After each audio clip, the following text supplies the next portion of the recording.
Saat itu nyaris tengah malam dan di luar sana terlihat turun salju, tapi Stinger dan Ho-chan bahkan belum akan mengantuk. Satu dari mereka berdua fokus membentuk otot. Dari perawakan tubuhnya, Ho-chan tak terlalu setuju bahwa ciri maskulinitas itu adalah ukiran otot, atau bisa jadi dia hanya malas berolahraga.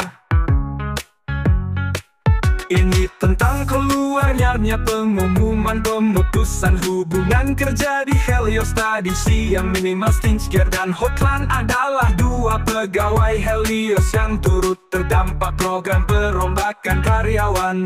Saat itu Stinger belum tahu siapa otak di balik perampingan karyawan, akan tetapi ia sudah terlanjur menetapkan sikap kecewa.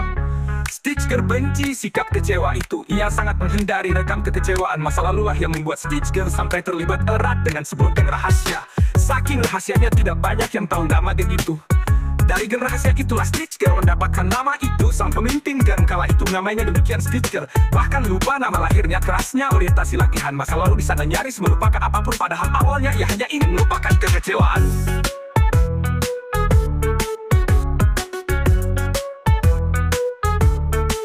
Stinger sampai harus mengutuk diri karena ia sempat mepati dirinya tak lebih layaknya anjing pemburu, tepatnya sebuah mesin pembunuh.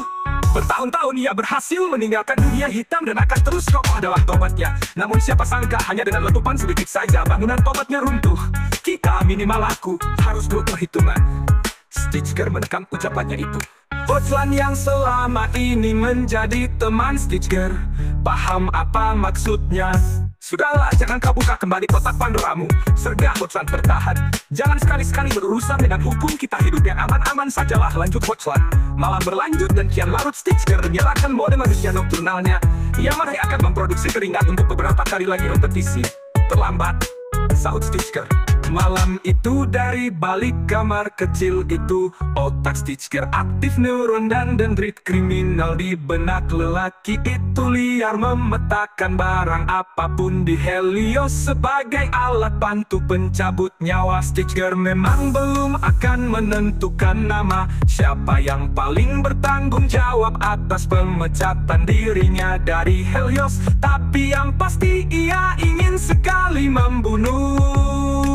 Hanya soal waktu. Stinger terlibat monolog hati. Semakin sunyi, semakin terdengar hati yang bicara. Aku tidak punya siapa-siapa lagi. Entah awalnya bagaimana dan dari mana, yang pasti Stinger hidup sendiri. Ia tak mengerti hidup dalam pernikahan. Ia bahkan seumur hidup tidak pernah dan tak akan pernah menggendong bayi siapapun. Dengan begitu sadar ia menolak menjadi seorang ayah. Jika keluarga bukan lagi sesuatu yang harus dibela dan dipertahankan, maka ia tak punya alasan untuk takut terlibat hukum. Bahkan ia adalah sang hukum. Menjadi seorang pesakitan di balik jeruji penjara, bagi Stinger tak jauh bedanya menjadi seorang merdeka.